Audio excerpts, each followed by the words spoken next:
All right, so I'm out practicing today. Deer season's right around the corner, and everybody else is practicing too, or at least I hope you are. And if you are, I want to talk about actually today where to shoot a whitetail. So if you're just getting into bow hunting, or if you've been shooting a bow, you've been hunting for a while, and like a discussion with my dad is, I'm gonna make a lot of people mad in this video, but that's okay because I'm used to it and I really don't care. 90%, well, 80% of whitetail are shot in the liver. You can argue with me all you want, but 80% of the whitetail are shot in the liver. And that is because we all grew up listening to hold behind the shoulder. And that's fine, that's well, and that's good. And when I was a kid, I held behind the shoulder of a deer, and I don't do that anymore. And when I hear people say, don't crowd that shoulder, I start to think, why not? And we're gonna get more into that today. So let's get to it. Let's go in through some shots. Now, a lot of these shots, I'm not telling you to go ahead and shoot and take. I'm just wanting you to know where, if you are prepared to take them shots, then this is where you need to aim.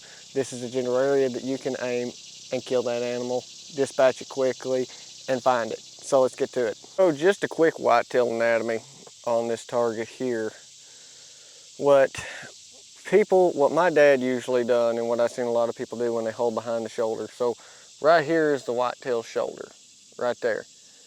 And most people would hold it here, basically where this 11 ring is on this IBO target right here. Well, if you look at the anatomy of a deer, and Ryan Curbit, I think is his name, I will put a link, get his Instagram info. He has a full breakdown illustrator, an awesome artist, and he'll have everything anatomy correct for whitetail pictures, so you can actually see a whitetail with its fur on, all the way to the bone, organs, and all that. But here's whitetail shoulder.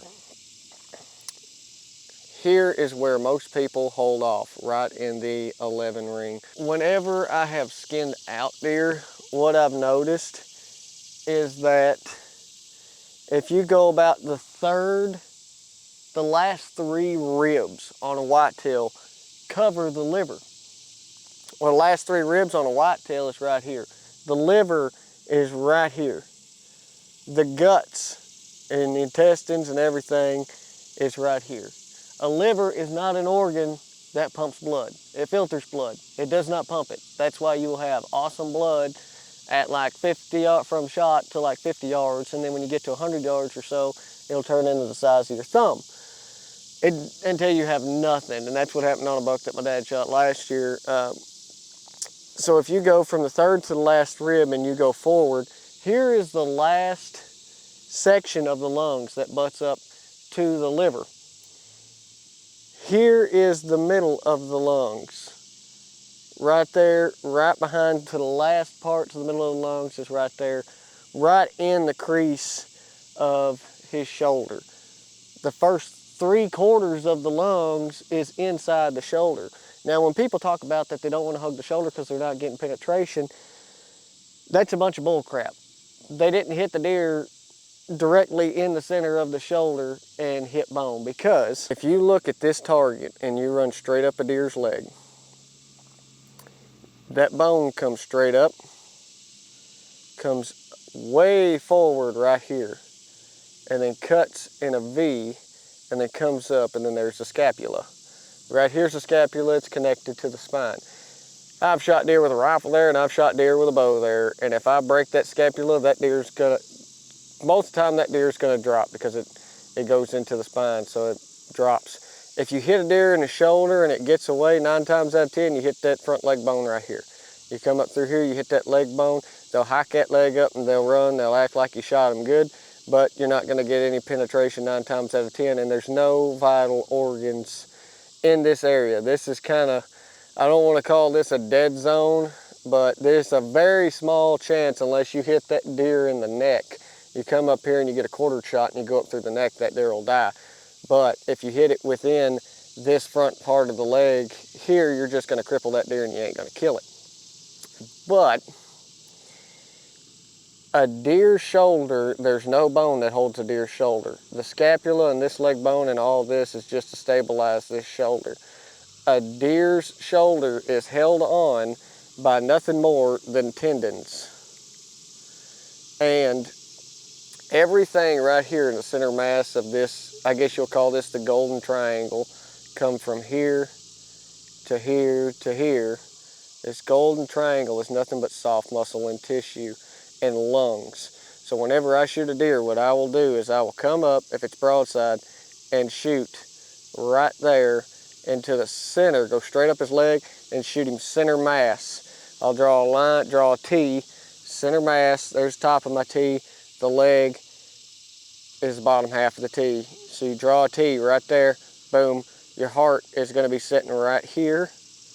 Right around in here is where the heart's gonna be sitting, and then your lungs are gonna be up here. So with that being said, let's get into a couple shots, take some shots, and go through quartering, facing two, and most of the shots you'll be entered in within the whitetail woods. Like I said, again, I'm not telling everybody to take these shots, but 9 times out of 10 in the whitetail woods, you're not always gonna get that perfect broadside shot. All right, so we got this whitetail target. We're at the most common shot. If you can get it, we're going with the easiest, the broadside shot. Now anytime you shoot an animal, try to pick a variance, a spot on there that you can aim at. But what I'm gonna do on this target is I'm gonna draw my T, go straight up his leg, his front leg, and then go center mass of his body, and I'll have a T, a line to aim at. So I'll take a shot.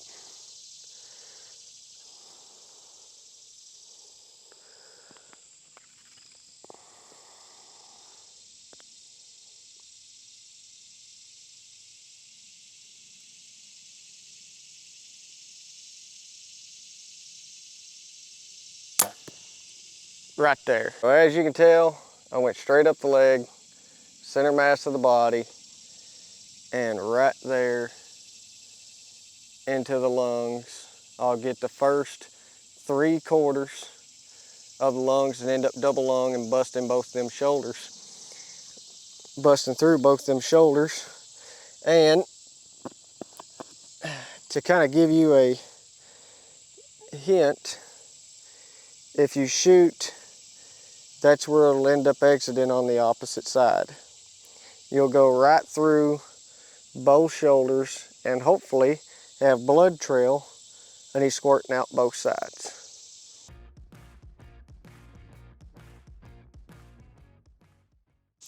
And what this shot looks like over top is we entered in back here, angled with that shoulder. So we're going in right there in the offside shoulder. So I went up that opposite leg and right to the center of that offside shoulder. And I got probably the front half of the liver, back half of the lung on the right hand side, the first initial entrance, and then I punched through and got the center to the front third of that offside lung. And that deer's not gonna go far. Now also keep in mind, it is better to shoot a whitetail just about lower than higher. Because if you shoot it lower, you're gonna get, as far as tracking reasons, because if you shoot a deer higher, what's gonna end up happening is that body cavity is gonna have to start filling up before blood comes out of the broadhead hole. Versus if you shoot him a little bit lower, worst case scenario, if you shoot him a little bit lower, then he's automatically bleeding out and his body cavity is not filling up, so it makes it easier to track. So on the next shot, we have a frontal shot. And this is a very controversial shot because when you take a frontal shot, I wouldn't take it unless it was 20 yards or less, because you have to shoot that whitetail with his head up.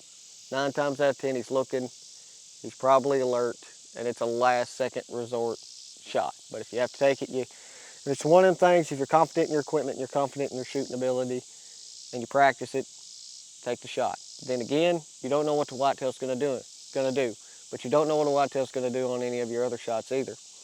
So with a frontal shot, what I will do is, if you look at a whitetail, the front half of his chest, his brisket, we'll call it the whitetail peck.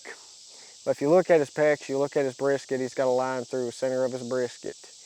Then where his hair at the front of his chest kind of circles, makes a little circle where it grows, I want to aim in between that top half of that brisket and that patch, that little circle of hair. Aim small, miss small.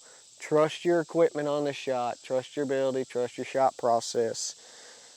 So whenever I take this shot, I'm gonna go up the front half of his brisket. So on this shot, it'll make an eye. So you'll have the line of the brisket and then the dot of the fur. So you have the eye. You wanna aim at the ball end of that eye.